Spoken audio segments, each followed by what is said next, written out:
moderno. Gilbert Keith Chesterton. Parte primera. La criatura llamada hombre. Capítulo segundo. Hombres de ciencia y hombres prehistóricos. La ciencia tiene un punto débil con relación a la prehistoria prácticamente imperceptible. Las maravillas actuales de la ciencia que todos admiramos son fruto de una incesante recopilación de nuevos datos. En todos los inventos y en la mayoría de los descubrimientos naturales, los hechos evidentes se obtienen por medio de la experimentación. Pero no se puede experimentar con la creación de un hombre ni sobre la observación de lo que los primeros hombres hicieron. Un inventor puede avanzar paso a paso en la construcción de un avión, incluso experimentando solamente con palillos y desechos de metal en su propio patio trasero. Pero le será imposible observar la evolución del eslabón perdido en su propio patio trasero. Si errara en sus cálculos, el avión corregirá su apreciación estrellándose contra el suelo. Pero si cometiera un error acerca de los árboles que formaran el hábitat natural de sus antepasados, no podría salir de su error viendo cómo su antepasado caía desplomado de lo alto de sus ramas. No podría tener encerrado a un hombre de las cavernas como un gato en el patio trasero y observarlo para ver si realmente practicaba el canibalismo o convencía a su compañera a base de estacazos basándose en los principios del matrimonio por captura. Tampoco podría tener encerrada una tribu de hombres primitivos como una jauría de perros y observar hasta qué punto manifestaban los instintos propios de la manada. Si viera un determinado pájaro comportándose de una manera particular, podría coger otros pájaros y ver si se comportaban de la misma manera. Pero si encontrara un cráneo o un trozo de cráneo en el interior de una montaña, no podría multiplicarlo con intención de llenar todo un valle con otros vestigios óseos similares. Al hablar de un pasado que ha desaparecido casi por completo, sólo podría acceder a él por la evidencia y no por experimentación. Y se puede decir que existen las suficientes evidencias como para manifestar incluso hechos evidentes. Por ello, mientras la mayor parte de la ciencia se mueve en una especie de curva que constantemente se ve corregida por nuevas evidencias, esa ciencia emprende el vuelo hacia el espacio en una línea recta no corregida por nada. Pero la arraigada costumbre de extraer conclusiones como las que se podrían extraer en terrenos más fructíferos se encuentra tan asentada en la mentalidad científica que no puede resistir la tentación de hablar de esa forma. Y así nos habla de la idea que se extrae de un trozo de hueso como si se tratara de algo como el avión que se construye, al final con montones de chatarra y trozos de metal. El problema con el profesor de prehistoria es que no puede desguazar su chatarra. El maravilloso y triunfante aeroplano se construye fundado en un centenar de errores. El estudioso de los orígenes solo puede cometer un error y aferrarse a él. Se puede hablar con razón de la paciencia de la ciencia, pero en este apartado sería más acertado hablar de la impaciencia de la ciencia. Debido a la dificultad antes descrita, el científico teórico se apresura demasiado en sus conclusiones. Nos encontramos con una serie de hipótesis tan precipitadas que bien podríamos calificar de fantasías que en ningún caso permiten una ulterior corrección basada en los hechos. El antropólogo más empirista se encuentra tan limitado en este punto como un anticuario. Únicamente puede aferrarse a un simple fragmento del pasado y no puede agrandarlo para el futuro. Su única acción es la de tomar su trocito de realidad casi de la misma forma que el hombre primitivo agarraría su trozo de sílex, y lo trata prácticamente de la misma manera y movido por las mismas razones. Se trata de su herramienta y su única herramienta, su arma y su única arma. Con frecuencia la esgrime con un fanatismo muy alejado de la actitud de los hombres de ciencia cuando pueden obtener más pruebas de la experiencia o añadir nuevos datos por la experimentación. Algunas veces el profesor con su hueso se convierte en algo casi tan peligroso como un perro con su hueso, con la diferencia de que el perro, al menos, no deduce de él ninguna teoría que pruebe que la humanidad se esté volviendo canina o provenga de los perros.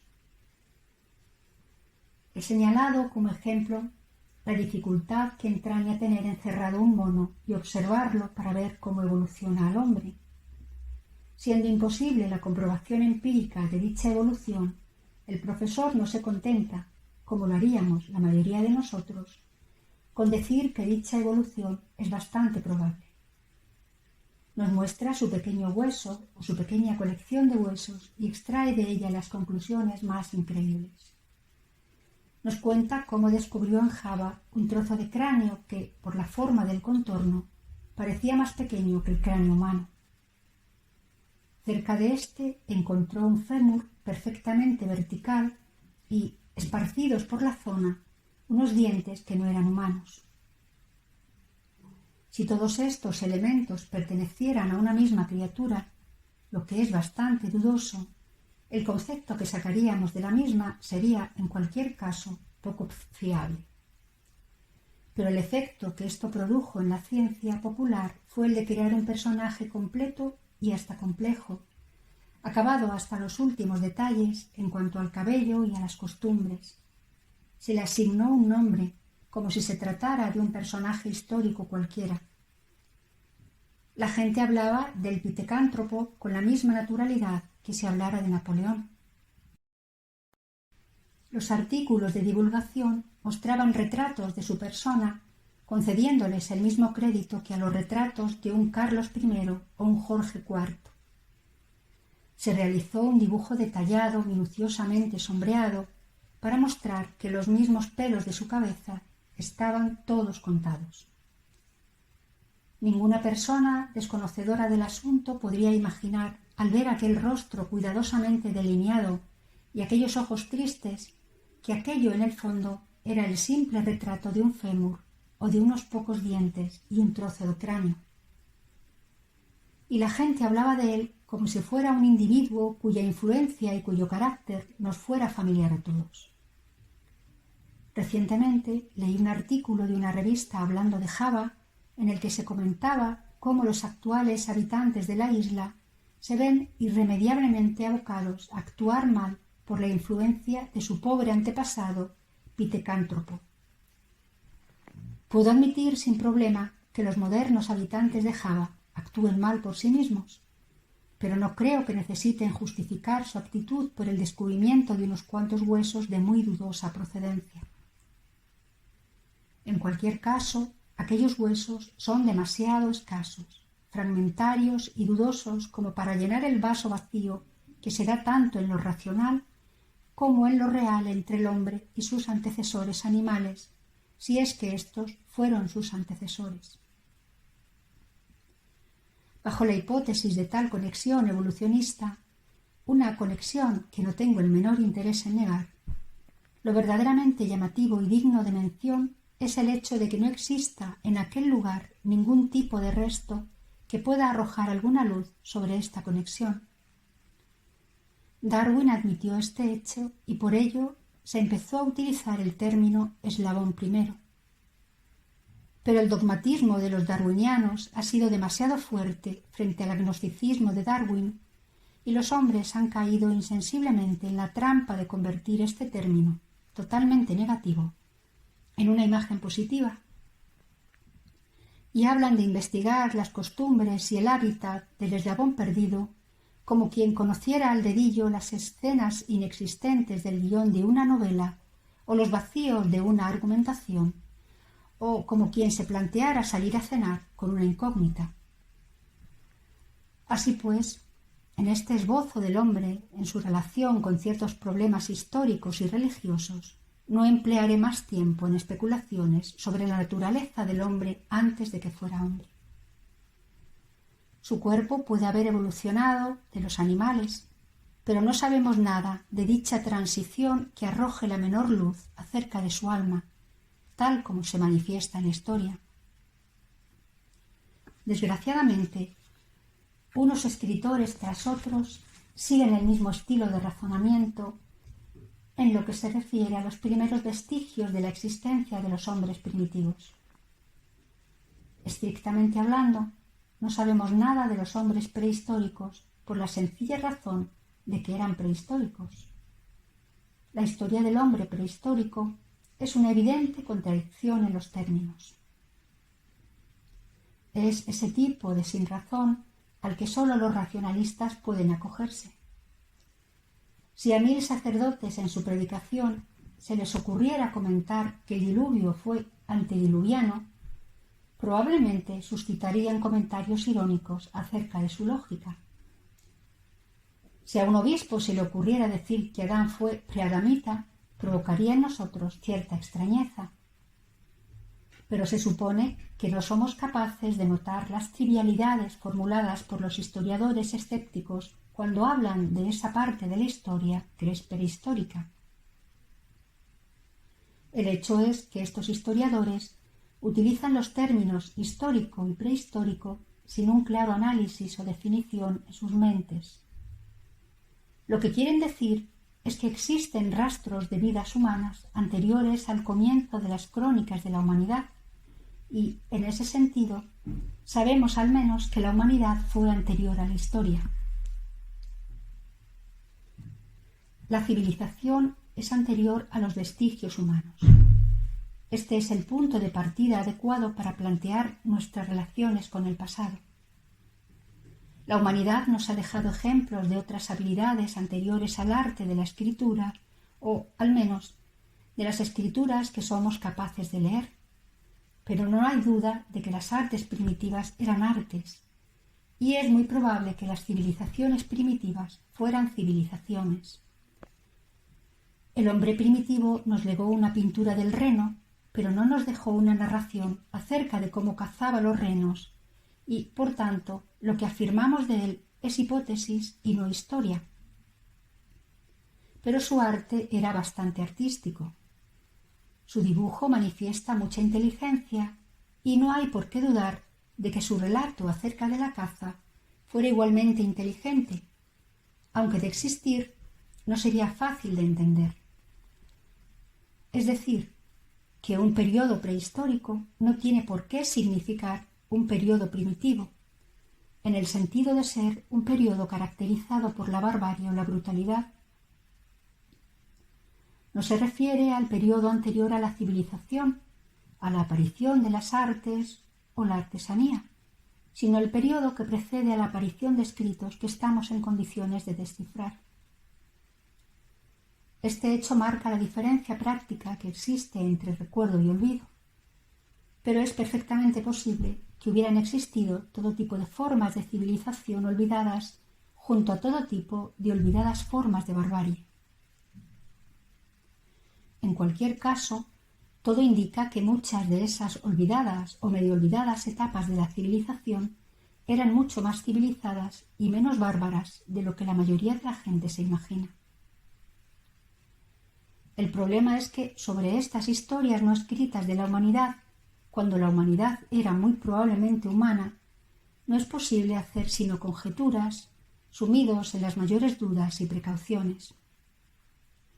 Y, desgraciadamente, la duda y la precaución no son el camino preferido por los partidarios del evolucionismo laxo de la cultura actual, pues dicha cultura está llena de curiosidad y lo único que no puede soportar es la agonía del agnosticismo. Fue en la época de Darwin la primera vez que esta palabra se hizo famosa y la primera vez que este asunto se volvió imposible. Es preciso decir claramente que toda esa ignorancia se cubre bajo una capa de desvergüenza. Se hacen afirmaciones con tanta apariencia de normalidad y cientificismo que a la gente apenas le quedan ganas de detenerse a reflexionar y darse cuenta de que se trata de afirmaciones sin fundamento. El otro día, sin ir más lejos, un resumen de carácter científico, al hablar de las condiciones en las que vivía una tribu prehistórica, comenzaba con las palabras: no iban vestidos. Probablemente, de 100 lectores, ni uno solo se paró a pensar cómo se puede llegar a la conclusión de si iban o no vestidas unas personas de las que no nos queda más vestigio que unos trozos de hueso o de piedra. Esperaban, sin duda, que encontraríamos algún sombrero de piedra, como encontramos el hacha. La afirmación encerraba evidentemente la esperanza de que, con el tiempo, llegarían a descubrirse unos pantalones de duración eterna de la misma sustancia que la roca.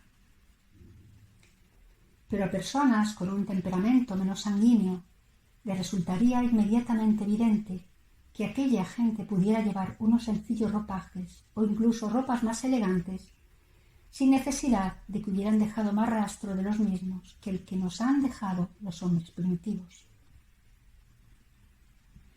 El trenzado de hierbas y juncos, por ejemplo, pudo ser objeto de una mejor elaboración con el correr del tiempo, sin necesidad de alargar por ello eternamente la vida de los tejidos. Una civilización se podría haber especializado en cosas que luego no dejaran rastro, como el tejido o el bordado, y no en cosas que fueran permanentes, como la escultura o la arquitectura. Son múltiples los ejemplos de este tipo de sociedades especializadas.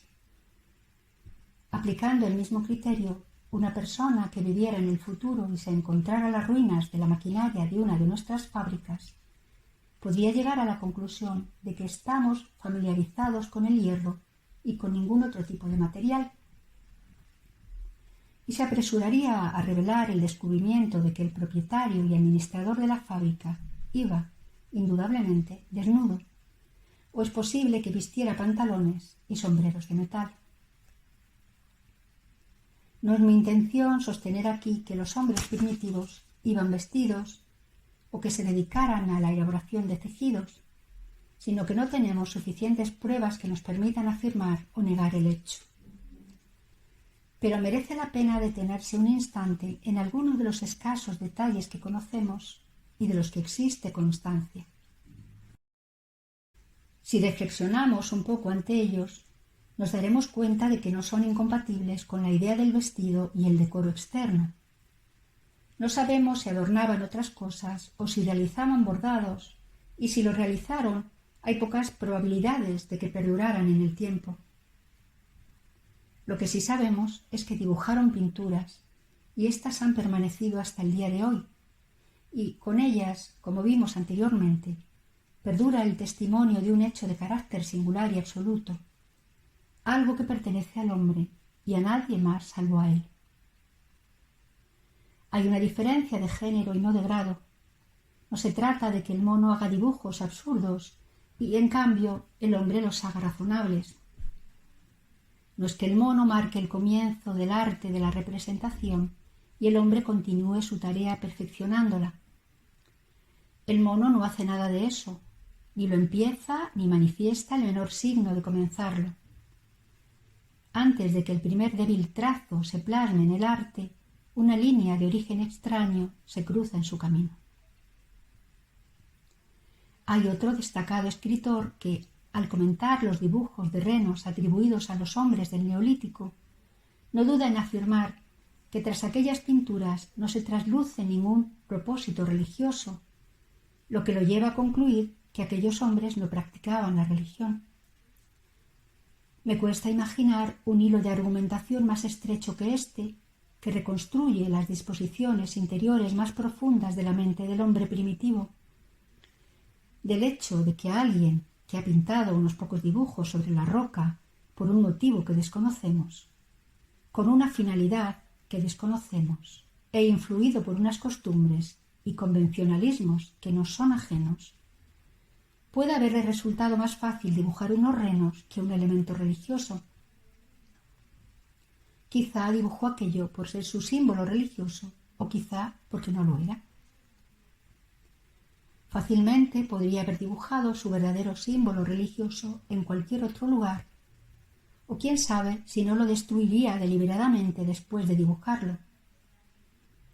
Podría haber hecho o dejado de hacer 1.000.000 de cosas. En cualquier caso, se produce un salto de lógica increíble al concluir que el hombre primitivo no tenía ningún símbolo religioso y deducir a continuación de este hecho que no practicaba la religión. Ahora bien, este caso particular parece ilustrar con gran claridad la poca consistencia de esas conjeturas. Poco tiempo después, la gente descubrió no solo pinturas, sino esculturas de animales dentro de las cuevas. Algunas de ellas parecían estar dañadas con abolladuras o agujeros que atribuyeron a la marca dejada por algún impacto de flecha.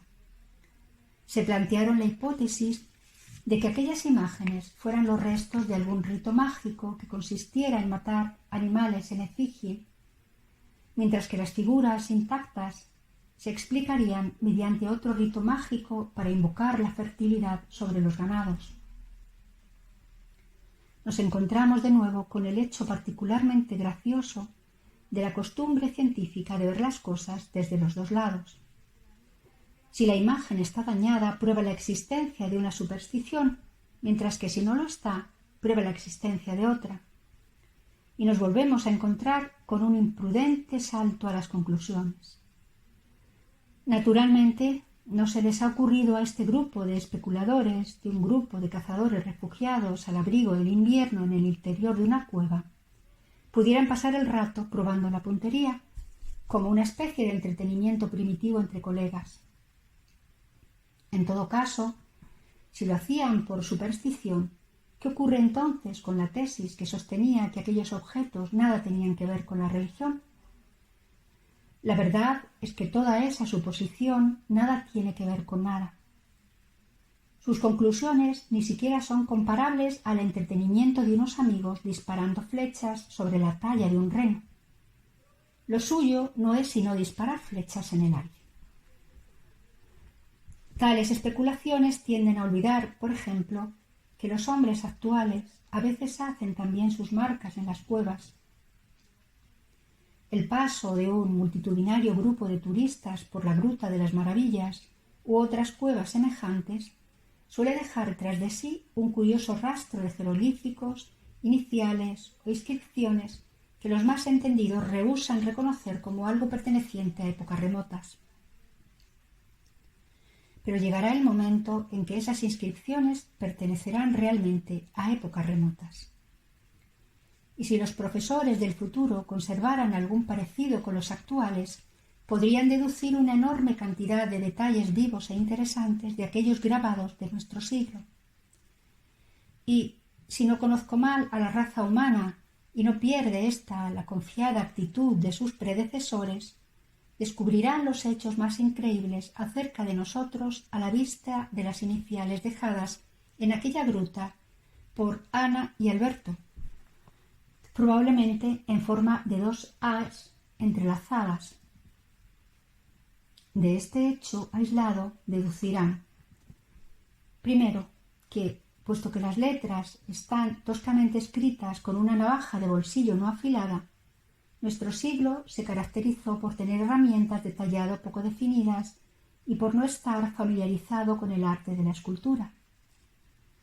Segundo, que puesto que las letras eran mayúsculas, nuestra civilización nunca desarrolló letras más menudas o algo parecido a la escritura cursiva. Tercero, que puesto que las consonantes iniciales aparecen juntas de forma impronunciable, nuestra lengua posiblemente tenía afinidades con el galés o quizá pertenecía al tipo de los primitivos semitas que ignoraban las vocales. 4. Que puesto que las iniciales de Ana y Alberto no parecen indicar de ninguna manera un contenido religioso, nuestra civilización no tendría religión. Quizá sea esto lo que más se acerque a la realidad, pues qué duda cabe que una civilización religiosa habría dado muestras de un poco más de sentido común. Suele decirse en esta misma línea de argumentación que la religión hizo su aparición de modo lento y gradual e incluso que no tuvo su origen en una única causa, sino en una combinación de elementos que podríamos denominar coincidencia. En general, los elementos principales que intervendrían en dicha combinación se reducen a 3. El temor hacia el jefe de la tribu, a quien H. G. Wells insiste en denominar con la lamentable familiaridad venerable, los fenómenos en torno a los sueños y los ritos sacrificiales y símbolos asociados a la cosecha como el germinar del trigo para la resurrección. Confieso que me parece una psicología de muy dudosa entidad la de aquel que asocia un único ser vivo a 3 causas muertas inconexas. Si fuera tan sencillo que se dieran, supongamos que Wells, en una de sus apasionantes novelas futuristas, nos hablara del surgimiento de una nueva y misteriosa pasión en los hombres, una pasión capaz de hacer soñar al hombre como lo haría con su primer amor, y por la que sería capaz de morir, como muchos son capaces, en defensa de su bandera y de su patria.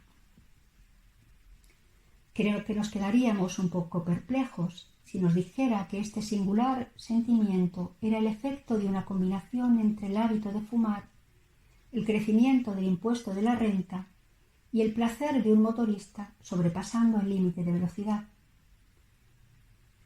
Es algo difícil de imaginar, teniendo en cuenta que no es posible hallar ningún elemento de conexión o sentimiento común que pueda abarcarlos a todos. De la misma forma, nadie podría imaginar alguna conexión entre el trigo, los sueños y un viejo anciano con una lanza, a menos que existiera ya un sentimiento común que los englobara a todos.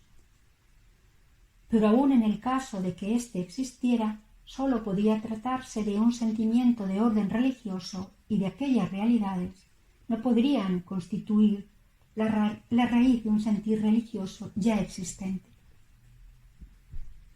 Creo que cualquier persona con sentido común aceptará que es más probable que el sentimiento místico existiera con anterioridad y que, a la luz de este sentir religioso, los sueños, los reyes y los campos de trigo adoptaran esa apariencia mística como pueden adoptar en la actualidad.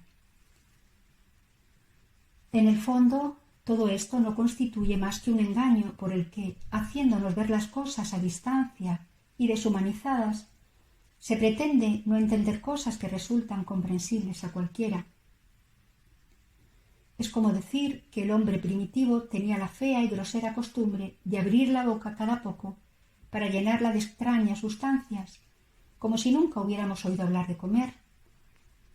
O como decir que los terribles trogloditas de la edad de piedra levantaban alternativamente cada una de las piernas con un movimiento de rotación, como si nunca hubiéramos oído hablar de caminar. Si lo que se pretendiera es tocar el nervio místico para despertar en nosotros el asombro ante el hecho de caminar y de comer, podríamos aceptarlo como un relato legítimo. Pero como lo que pretendemos aquí es matar el nervio místico y adormecer nuestros sentidos ante la maravilla de la religión, no vienen a ser más que tonterías irracionales. Se pretende encontrar algún elemento incomprensible en unos sentimientos que todos comprendemos. Quien no encuentra misteriosos los sueños y no siente que se hallan en la oscura frontera de la existencia, quien no percibe en la muerte y el resurgir perpetuo de los seres que habitan en la tierra un escondido secreto del universo. ¿Quién no es capaz de entender que un carácter sagrado ha de rodear siempre la autoridad y la solidaridad que constituye el alma de la tribu? Si encontráramos algún antropólogo que pensara que estas son ideas trasnochadas e inverosímiles, no se podría decir otra cosa de él, salvo que su mentalidad no sería tan abierta como la del hombre primitivo. A mí me resulta indudable que sólo un sentimiento espiritual ya presente sería capaz de revestir de un carácter sagrado elementos tan desconexos y tan diversos. Decir que la religión emanó de reverenciar a un jefe o de sacrificar por la cosecha es como poner un carro extraordinariamente elaborado delante de un caballo verdaderamente primitivo. Es como decir que el impulso que llevó a dibujar al hombre primitivo arrancó de la contemplación de los renos pintados en la cueva. En otras palabras, Es como explicar el arte o la pintura diciendo que surgió de la obra misma de los pintores, o explicar el arte diciendo que surgió del arte. Más aún, es como decir que la poesía surgió por efecto de ciertas costumbres, como la de una oda oficial compuesta para celebrar el advenimiento de la primavera, o la composición de un joven levantándose habitualmente a escuchar el sonido de la alondra y anotando después sus impresiones sobre un trozo de papel. Es cierto que los jóvenes con frecuencia se vuelven poetas al llegar la primavera, y también es cierto que una vez que hay poetas, ningún poder mortal puede evitar que escriban acerca de la alondra. Pero los poemas no existen antes que los poetas. La poesía no surgió de las formas poéticas. En definitiva, no parece una respuesta muy adecuada para explicar cómo una cosa surge por primera vez, decir que ya existía previamente. Y de la misma forma, no podemos decir que la religión surgió de las formas religiosas, pues es sólo otra forma de decir que surgió cuando ya existía previamente. Era necesaria una inteligencia particular para darse cuenta de que algo místico se encerraba tras los sueños o la muerte, lo mismo que era necesaria una inteligencia particular para darse cuenta de que había algo poético en torno a la alondra o la primavera. Esa inteligencia era lo que supuestamente llamamos mente humana, una mente apenas diferenciada de la actual, pues hoy como entonces seguimos encontrando místicos que meditan sobre la muerte y sobre los sueños, y también poetas inspirados por la primavera y las alondras. Pero no existe el menor indicio que nos induzca a pensar que existe alguna otra cosa que no sea la mente humana que conocemos, que sea capaz de percibir unas asociaciones místicas semejantes. Ninguna vaca parece obtener algún partido de carácter lírico de sus inmejorables oportunidades de escuchar a la alondra.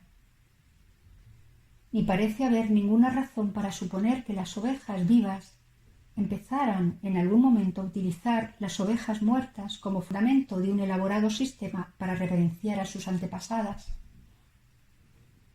Es cierto que en la primavera la imaginación de un joven cuadrúpedo puede volverse ligeramente sensible a la consideración del amor. Sin embargo, nunca en las sucesivas primaveras se ha demostrado capaz de traducir aquello en pensamientos literarios. De igual modo, aunque es cierto que el perro parece tener sueños mientras el resto de cuadrúpedos no parecen tenerlos, hemos esperado durante mucho tiempo que los desarrolle en un sistema elaborado o en un ritual religioso. Tanto hemos esperado ya que hemos dejado de esperar que lo hagan. Y hemos dejado también de mirar al perro, tanto para ver cómo aplica sus sueños a la construcción de iglesias, como para someter sus sueños a las reglas del psicoanálisis.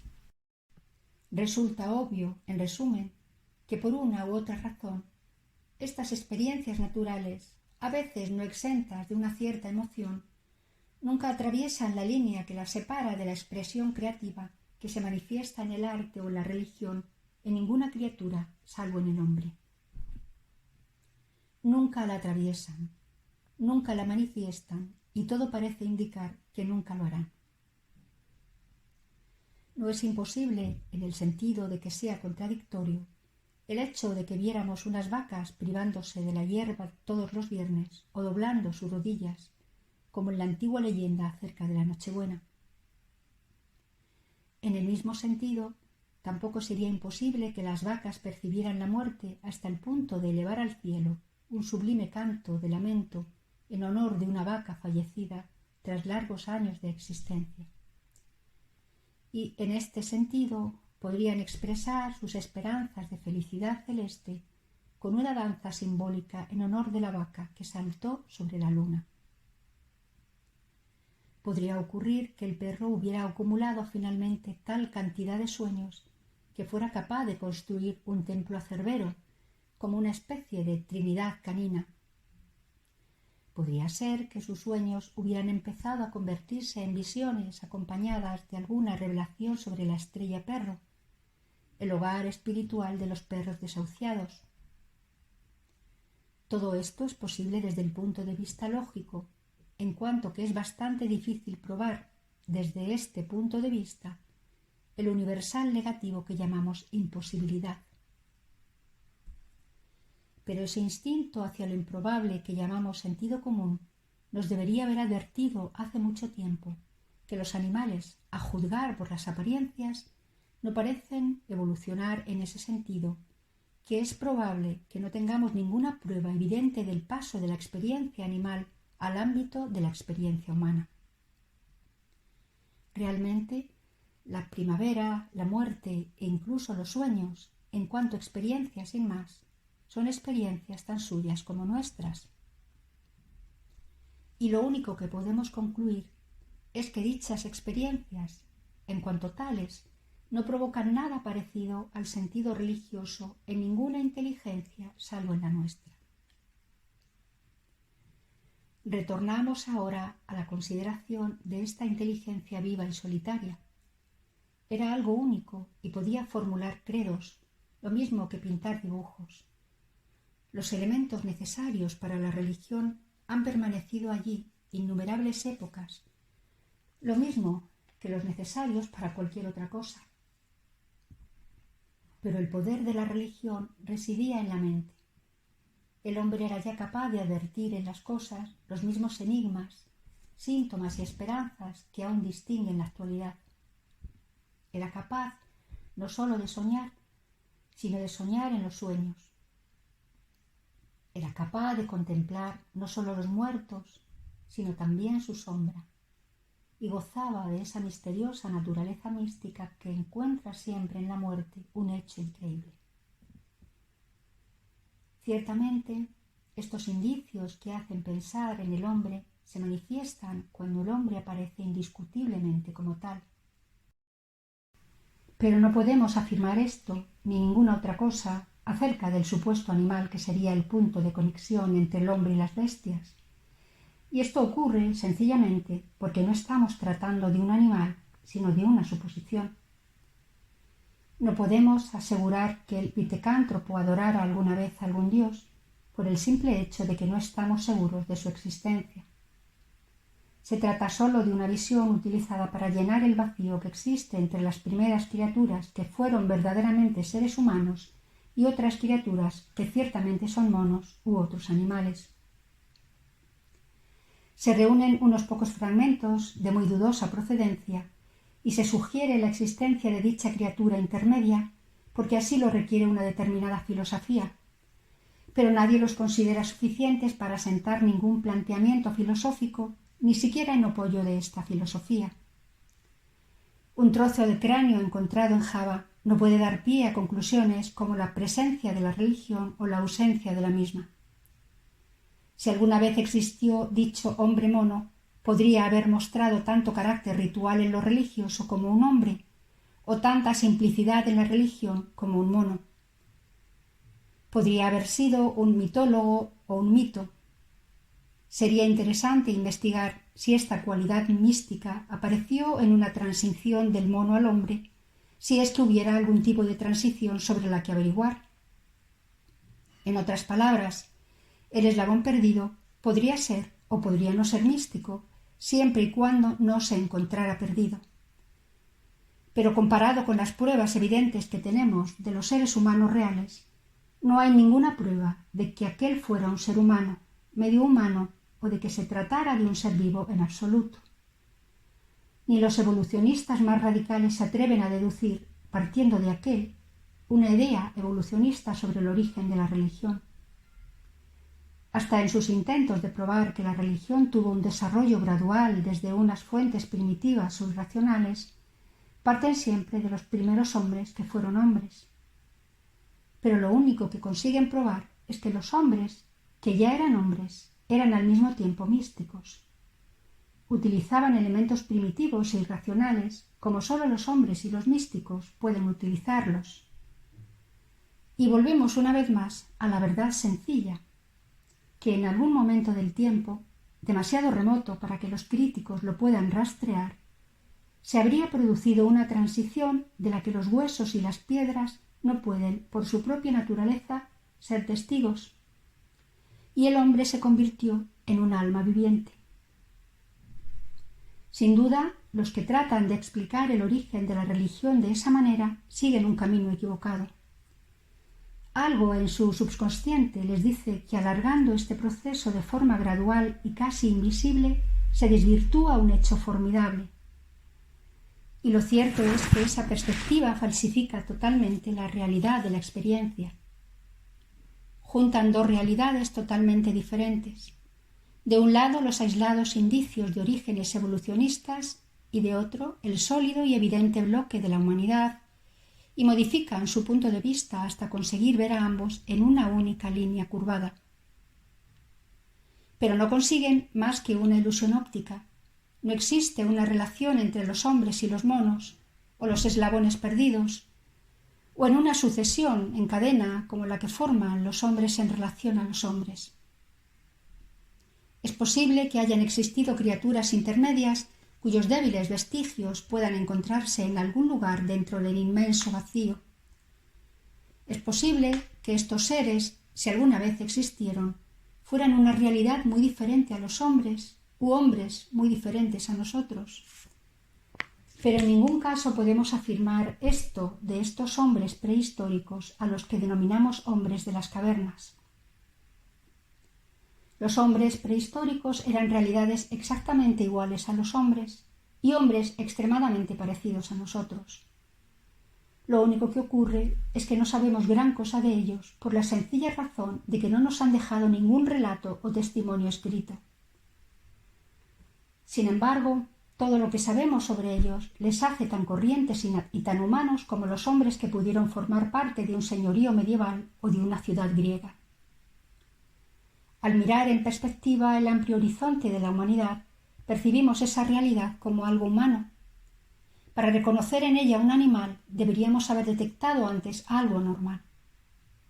Si probáramos a mirar la realidad por el otro extremo del telescopio, como más de una vez he intentado en estas reflexiones, y tratáramos de ver esa figura humana proyectada en un mundo no humano, lo único que podríamos decir es que uno de los animales claramente se había vuelto loco. Pero viendo la situación desde el lado correcto, o mejor, desde el interior, llegamos a la conclusión de que es cordura y de que aquellos hombres primitivos eran cuerdos. Dondequiera que miremos, salvajes, extranjeros, personajes históricos, siempre encontramos un elemento humano común a todos ellos.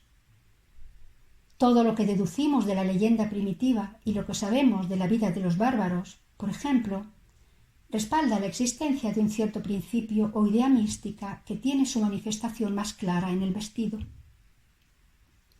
Pues el vestido es literalmente una indumentaria y el hombre la lleva porque es sacerdote. En este aspecto, el hombre, en cuanto animal, se diferencia también del resto de los animales. La desnudez no está en su naturaleza, no le acompaña durante su vida, sino más bien a la hora de su muerte, como el sentido popular ha dado en reflejar con la expresión morir de frío. Pero el vestido se lleva por dignidad, decencia o elegancia, aun cuando no se utilice para proteger del frío. Algunas veces parece que la gente lo valora más como ornamento que como algo necesario y tienden a asociarlo casi siempre con el decoro. Los convencionalismos de este tipo varían mucho según las circunstancias. Hay algunos que no son capaces de salvar esta reflexión y ello les parece suficiente argumento para dejar todos los convencionalismos de lado. Son los mismos que no se cansan de repetir con sencilla expresión de asombro que la forma de vestir es diferente en las islas Cannibal y en Camden Town, y no son capaces de ir más allá, rechazando desesperadamente la idea del pudor. Es como si dijeran que, puesto que ha habido sombreros de formas muy diversas, y algunas de ellas bastante curiosas, por esa misma razón, los sombreros carecerían de importancia o no existirían, a lo que no dejarían de añadir que tampoco existirían la isolación o la calvicie. En todas partes, el hombre ha percibido siempre la necesidad de unas normas que sirvan para limitar y proteger ciertas cosas pertenecientes a la intimidad.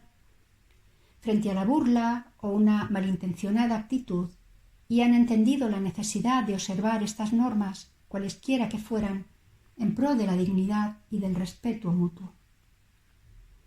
El hecho de que estas normas, remontándonos a un pasado más o menos remoto, estén ligadas principalmente a las relaciones entre los dos sexos, nos revela dos hechos que es necesario ubicar en el mismo comienzo de la raza humana. El primero es el hecho de que el pecado original es realmente original, no sólo desde el punto de vista de la teología, sino también de la historia. Independientemente de lo dispar que pueda ser la opinión de los hombres respecto a otras cosas, todos coinciden en pensar que algo ocurre con la humanidad. El sentido del pecado ha hecho imposible ser natural y no llevar ropa, lo mismo que ha hecho imposible ser natural y no sujetarse a ninguna ley. Pero sobre todo vamos a encontrar este sentido del pecado en otro hecho, un hecho que es padre y madre de todas las leyes, por cuanto está fundado en un padre y una madre. Un hecho que es anterior a todos los reinos y a todas las comunidades. Ese hecho es la familia. En este punto, de nuevo, es preciso mantener las enormes proporciones de algo normal, a salvo de modificaciones, graduaciones y dudas más o menos razonables, como las nubes que se ciernen sobre una montaña. Es posible que lo que llamamos familia tuviera que abrirse camino por entre diversas anarquías o aberraciones, pero ciertamente sobrevivió a todas ellas, y es tan probable como improbable que las precediera a todas. Como veremos en el caso del comunismo y del nomadismo, junto a sociedades que habían adoptado una forma determinada, pudieron darse, y de hecho se dieron, otras comunidades sin forma establecida. Pero no hay ninguna prueba que demuestre que dichos estados informes precedieran a las sociedades civilizadas. Lo verdaderamente esencial es el hecho de que la presencia de una forma es más importante que la ausencia de la misma y que la materia que llamamos humanidad ha adoptado esta forma. Por ejemplo, de las normas que giran alrededor del sexo a las cuales aludimos recientemente, ninguna es más curiosa que la costumbre salvaje comúnmente llamada couvade. Parece como una ley salida de un mundo invertido, en donde el padre es tratado como si fuera la madre. El sentido místico del sexo se encuentra claramente implícito, pero muchos han sostenido que se trata de un acto simbólico, por el que el padre acepta la responsabilidad de la paternidad. En este caso, esa grotesca farsa es realmente un acto muy solemne, pues en el fundamento de lo que llamamos familia y de lo que conocemos como sociedad humana. Algunos, caminando a tientas por estos oscuros comienzos, han llegado a decir que la humanidad se encontró en algún momento bajo un matriarcado. Supongo que bajo un matriarcado no se le llamaría humanidad, sino feminidad. Pero otros mantienen que lo que se conoce como matriarcado no fue más que una anarquía moral, en la que la madre se quedaba sola porque todos los padres eran huídizos e irresponsables. Llegó entonces el momento en que el hombre decidió guardar y guiar lo que él mismo había creado, y se convirtió en cabeza de familia, no como un tirano, con una poderosa estaca con la que golpear a las mujeres, sino como una persona respetable tratando de comportarse responsablemente. Todo esto podría ser perfectamente cierto e incluso podría haber sido el primer acto de familia. También sería cierto que el hombre en aquel momento actuó por primera vez como un hombre y por lo tanto se hizo por primera vez plenamente hombre.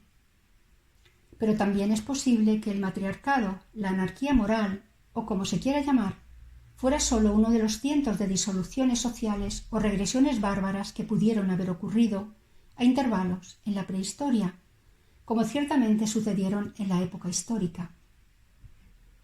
Un símbolo como el couvade, si es que realmente fue un símbolo, quizás conmemore no el primer brote de una religión, sino la supresión de una herejía. No podemos concluir con ninguna certeza acerca de estos temas, a no ser los grandes resultados obtenidos en la edificación de la humanidad. Lo que sí podemos decir es en qué estilo está construida la mayor parte y lo mejor de la misma. Podemos afirmar que la familia es la unidad del Estado, la célula que permite su formación. A su alrededor se da todo ese complejo de virtudes humanas que separa al hombre de la abeja y de la hormiga. El pudor es la tela que cubre dicha tienda. La libertad es el muro de dicha ciudad. La propiedad no es sino el ámbito familiar y el honor no es sino su blasón. En el acontecer práctico de la historia humana volvemos al hecho fundamental del padre, la madre y el niño, como ya dijimos anteriormente. Si la historia del hombre no puede empezar con unos presupuestos religiosos, debería empezar con algún presupuesto metafísico o moral, o no tendrá ningún sentido. Y este es un buen ejemplo de la necesidad de dicha alternativa. Si no somos de los que empiezan por invocar una Trinidad divina, nos veremos obligados a invocar una Trinidad humana y ver ese triángulo repetido por todas partes en el modelo del mundo. Pues el acontecimiento más grande de la historia, al que toda la historia dirige su mirada y encauza su paso, es sencillamente algo que es al mismo tiempo el reverso o una nueva forma de ese triángulo.